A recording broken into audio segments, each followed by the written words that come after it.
दोस्तों, इतिहास में ना जाने कितने जंगें लड़ी गई है जिसमें इंसानों ने इंसानों से जंग लड़ी है।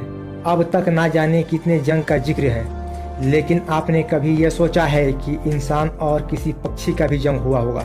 लेकिन ये सच है, एक समय में ये भी हुआ था। आपने तो ये सुना होगा कि इंसान ने इंसान के खिलाफ हथियार उठाया है, लेकिन क्या आप ये जानते हैं कि एक समय इंसानों ने जानवरों के खिलाफ भी हथियार उठाया था और जानवरों से जंग लड़ी गई थी, वो भी मशीन गनों के साथ। तो यह कहानी है जिसे आज ईमो वार के नाम से जाना जाता है। इस युद्ध में एक तरफ थी ऑस्ट्रेलिया आर्मी और दूसरी तरफ थी ईमो, एक बड़े आकार के उड़ान रहित पक्षी। ये युद्ध लगभग 1 महीनों तक चला, जिसमें इंसान के पास मशीन गन्स थी।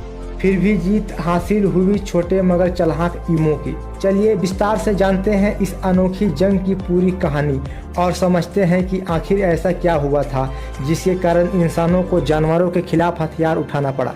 एक ऐसी जंग जिसको आपको सुनने में अजीबोगरीब लगे, लेकिन यह सच है। इतिहास की इस अनसुनी कहानी का नाम है ईमो वार। साल था 1932। ऑस्ट्रेलिया उस समय भारी आर्थिक संकट से गुजर रहा था और आधे से ज्यादा लोगों की खेती बाड़ी से ही गुजारा चलता था।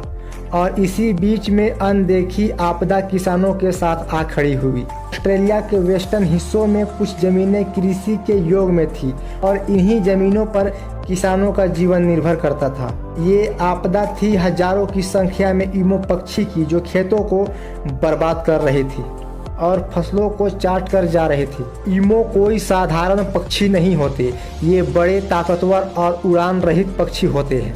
शुतुरमुर्ग की तरह ये जमीन पर ही रहते हैं और अपनी तेज रफ्तार से दौड़ते हैं। इनकी वजन लगभग 45 से 60 किलो तक के होते हैं। लगभग 50 किलोमीटर प्रति घंटे के रफ्तार से दौड़ सकते हैं। लेकिन ये सिर्फ इनकी शारीरिक विशेषताएं नहीं थी जो इन्हें चुनौतीपूर्ण बनाती थी। उनकी संख्या इतनी थी कि ऑस्ट्रेलिया के किसानों को भारी नुकसान पहुंचाना शुरू कर दिया था। आप सोच रहे होंगे कि पक्षियों के वजह से इतनी गंभीर स्थिति कैसे बन सकती है। असल में ईमो की संख्या हजारों में थी। ये पक्षी बड़े बड़े झुंडों में आते और खेतों को तहस नहस कर देते थे। जब एक बार खेतों में घुस जाते तो किसान इन्हें रोक नहीं पाते थे। ईमो की ये हरकत किसानों के लिए इतना गंभीर हो गया था कि उन्होंने सरकार से मदद की गुहार लगाई और सरकार ने उनकी मदद की, लेकिन जो हल निकाला गया वह पूरी तरह से प्रत्याशित था। ऑस्ट्रेलिया के रक्षा मंत्री सर जॉर्ज पेरस ने इस समस्या का हल करने के लिए सेना का सहारा लिया। सेना को आदेश दिया कि वह ईमो के खिलाफ सैन्य अभियान चलाए। अक्टूबर 1932 में ऑस्ट्रेलिया के सेना को ईमो से निपटने के लिए वेस्टर्न ऑस्ट्रेलिया भेजा गया। उनके पास लुइस गन नामक के स्वचालक मशीन गन थी, जो उस समय की सबसे आधुनिक हथियार में से एक थी। सेना की इस मिशन की नेतृत्व मेजर G.P.W. मरे कर रहे थे। योजना सीधी थी, ईमो की बड़े झुंडों को ढूंढना और उन पर मशीन गनों से हमला करना। सेना को अपने आप पे यकीन था कि कुछ दिनों में इस समस्या से निपट लिया जाएगा। 2 नवंबर 1932 को सेना ने अपना ऑपरेशन शुरू किया। पहला दिन उन्होंने लगभग 50 से 60 ईमो को मारे। ये संख्या काफी कम थी, लेकिन सेना को लगा कि ऑपरेशन जैसे जैसे आगे बढ़ेगा वे ईमो की समस्या को हल कर लेंगे। लेकिन उन्हें ये नहीं पता था कि असली चुनौती अब शुरू होने वाली है। ईमो बेहद ही चालाक थे।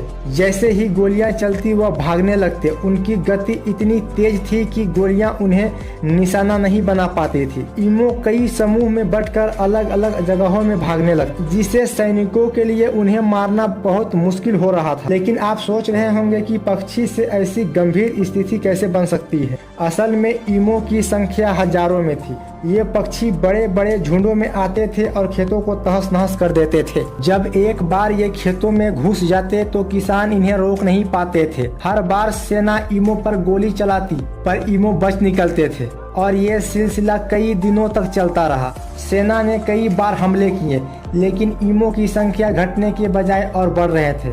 ईमो पक्षी हर बार नई नई रणनीति अपनाते थे। वह छोटे छोटे समूह में बंटकर और बहुत तेजी से भाग जाते थे। उनकी ये चालाकी सेना के लिए सिर दर्द बन चुका था। मशीन गन से हमला करना जितना आसान लगता था उतना ही मुश्किल साबित हो रहा था। ईमो ने सेना की हर रणनीति को मात दी। पहले हफ्ते के बाद सेना ने लगभग 1000 से ज्यादा गोलियां चला दी। लेकिन केवल कुछ सैकड़े ही ईमो मार पाए। ये एक बड़ा झटका था। एक ऐसी युद्ध थी जहां इंसानों के पास आधुनिक हथियार थे, लेकिन जीत इन छोटे और चालाक पक्षियों की हो रही थी। दिसंबर 1932 में लगभग एक महीना बाद ऑस्ट्रेलिया सरकार ने इस ऑपरेशन को बंद करने का फैसला किया। ईमो के खिलाफ ये जंग विफल साबित हुआ। सेना ने हथियार डाल दिए और वापस लौट आए। किसान अब भी उसी समस्या का सामना कर रहे थे। ईमो ने उसकी फसल को तहस नहस करना जारी रखा और सरकार को दूसरा रास्ता अपनाना पड़ा। अब किसानों को अपनी खेती का रक्षा खुद करना। सरकार ने ईमो को मारने के लिए उन्हें शिकार के लाइसेंस दिया था और फेंसिंग के लिए सहायता दी। ईमो वार का अंत शायद मजाक लगे, लेकिन ये हमें एक महत्वपूर्ण सीख भी देती है। कभी कभी इंसान की सबसे बड़ी चुनौतियाँ उनकी योजना से बाहर की होती है। आधुनिक हथियार के बावजूद प्रकृति ने साबित कर दिया कि वह इंसान से कई ज्यादा चालाक भी हो सकती है। आज भी ऑस्ट्रेलिया में ईमो का नाम सम्मान से लिया जाता है। ये देश की राष्ट्रीय प्रतीक में शामिल है और ऑस्ट्रेलिया के कोट ऑफ आर्म्स पर भी इन्हें स्थान मिली है। ईमो वार भले ही एक असफल अभियान था, लेकिन ये हमें यह सिखाता है कि केवल ताकत तकनीक समस्या का हल नहीं होती। तो जब भी आप अगली बार किसी ईमो को देखें तो याद रखिए कि